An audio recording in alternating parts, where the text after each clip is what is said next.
Waalaikumsalam. Saya sangat senang, semakin dibahas semakin menarik. Jadi, luar biasa nih, terutama pembahasan mengenai Raitullah ini. Tadi dijelaskan bahwa ada saatnya seseorang diberikan tanda wilayah di dahinya.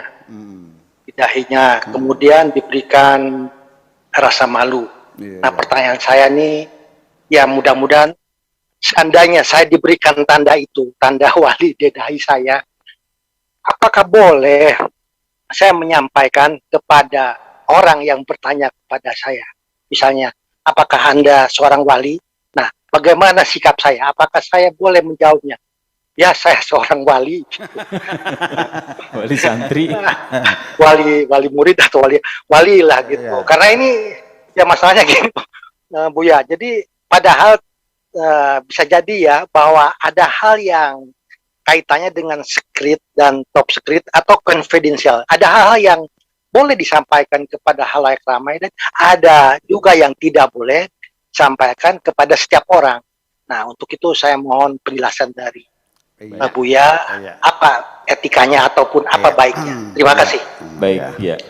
Ya, jadi memang ada di dalam Al-Quran sendiri pas adanya di tengah-tengah mushaf. Biasanya diblok dengan warna merah.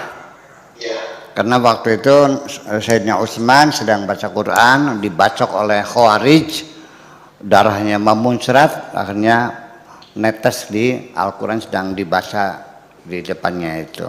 Bunyinya adalah wal yatalattaf wala yushiranna bikum ahada. Wal yatalattaf, simpanlah yang rapih, sembunyikan yang rapat. Wala yushiranna bikum ahada, jangan sampai ada orang siapapun dapat merasakan asy'ur, bukan wala ya'lamanna, bukan wala yu'limunna, bukan jangan sampai tahu, merasa pun nggak boleh. Artinya dengan isyarat pun juga nggak boleh. Iya. Dengan kedipan mata nggak boleh. Jangan sampai menimbulkan dugaan pun nggak boleh. Harus rapat-rapat. Nah, simbolnya itu lebih baik bocor mulut daripada bocor perut. Itu sudah masuk top secret itu tuh. Jadi kalau ada orang mengaku saya ini wali Allah, dapat dipastikan pasti dia bukan wali Allah, pasti dia bohong. Karena tidak mungkin seorang wali Allah malah, saya ini wali Allah, yang enggak dong. Luka terang senyaho dengan Allah. Tapi yang jadi pertanyaan bagi saya, seorang wali Allah sadar nggak bahwa dia wali Allah? Bahwa orang itu sudah menjadi kekasih Allah. Yang bersangkutan, dia sadar nggak sebagai kasih Allah? Akan saya katakan, dia sadar. Dia sadar. Bukan sadar dia mencintai Allah, tapi juga dia sadar Allah mencintai dirinya.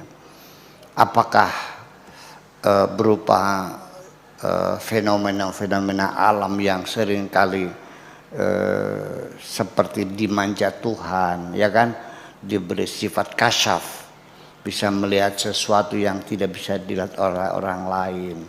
Apakah dia mendapatkan kebahagiaan yang luar biasa yang tidak bisa dicapai oleh orang lain, dengan rasa damainya, dengan kelancaran rezekinya, dengan kesehatan fisiknya dan sebagainya dan sebagainya. Dia sadar, tetapi tidak mungkin dia ceritakan kepada orang lain. Iya, jadi itu sangat terhubung sekali. Kenapa percintaan disembunyikan? Ya memang cinta itu, percintaan itu, kemesraan itu tidak akan ada artinya kalau di tempat terbuka. Kemesraan itu akan bernilai ketika kita hanya berdua dan tidak ada orang lain yang tahu. Masa orang pacaran di pasar banyak orang. Pacaran tuh di bawah pohon kersem jam 3 malam. Di pinggir sungai. Ya kan? Ya semakin seru kan. Ya kalau di depan mitoha mah yang nggak enak dong. Iya itu makanya.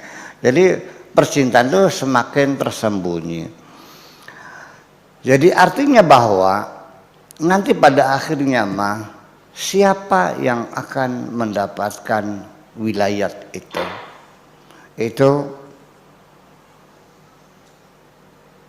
apa namanya, di Al-Quran dikatakan bahwa wilayat itu Allah yang menentukan. Ya, di Al-Qurannya walayah ya. Ya, walayah ya, dibacanya bukan wilayah ya. Kang Im. Ya, walayah ya, bukan wilayah. Ya, dibacanya walayah. Oke deh. Itu beda-beda qiraat lah. Jadi memang beda qiraat tuh ya seperti itu sih. Jadi ada Warros, ada Hafsah dan sebagainya, itu kadang-kadang beda-beda baca begitu tuh. Ya udahlah, tidak ada masalah.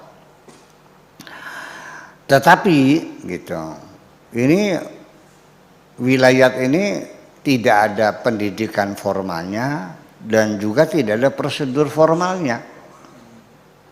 Iya, harus puasa sekian hari wiridnya, ini nggak ada. Itu mah terserah Allah. Wallahu yahtassu bi rahmatihi may yasha. Allah kepada siapa.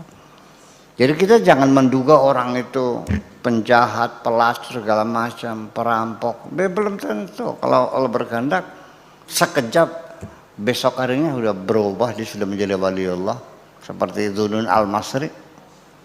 Ya, hari ini kau hinakan dia sebagai pelacur, besok udah jadi waliullah seperti Rabi'ah al-Adawi. Tapi sebaliknya sekarang jadi ulama besar, besoknya jadi musuh Allah. Ya, seperti Bal'am bin Ba'urah tuh ceritanya kan. Itu. Bal'am bin Ba'urah itu adalah waliullah lah sebagai. Iya. Termasuk waliullah juga, artinya ulama besar lah pada zamannya. Iya, hanya karena materi kan akhirnya dia berbalik menjadi musuh Allah. Kan bisa terjadi. Jadi yang penting mah, kemudian ada lagi pertanyaannya. Mungkinkah seorang waliullah itu berzina? Mungkin. Masih bisa, masa enggak? Masih selagi dia manusia, maka dia masih sangat mungkin melakukan dosa. Hanya bedanya kalau wali itu dia cepat tersadar dan cepat bertobat. Kalau kamu mah membela diri. Iya, seperti ini masa kurang benar juga. Apa letak salah saya? Di mana kesalahan saya? Ini kan ada undang-undangnya, ada fikirnya ya Allah. Ya udahlah, tertutup mata hatinya, itu satu. Dan kemudian juga bersegera, cepat, tidak tunggu saat. Dan yang ketiga, kalau seorang waliullah melakukan dosa, hukumannya langsung on time, nggak nunggu sampai akhirat lagi. Kalau kamu mah ditumpuk sampai nanti di akhirat biar dibebasin sama Allah nanti sekalian. Iya, dosa-dosa kamu itu hukumannya nanti di akhirat ditumpuk sekalian gitu. Rapel, ya dirapel. Kalau waliullah itu biasanya hukumannya langsung hari itu juga, on time. Ya, tak kena musibah dan sebagainya, dicaci maki orang kan begitu, termasuk juga. Itu. Kenapa demikian? Supaya nanti di akhiratnya udah lunas.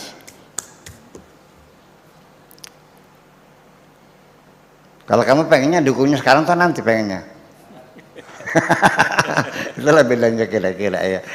Jadi ya begini, yang penting kita tidak bisa berharap yang jadi wali lah. Itulah. Karena itu Allah menentukan.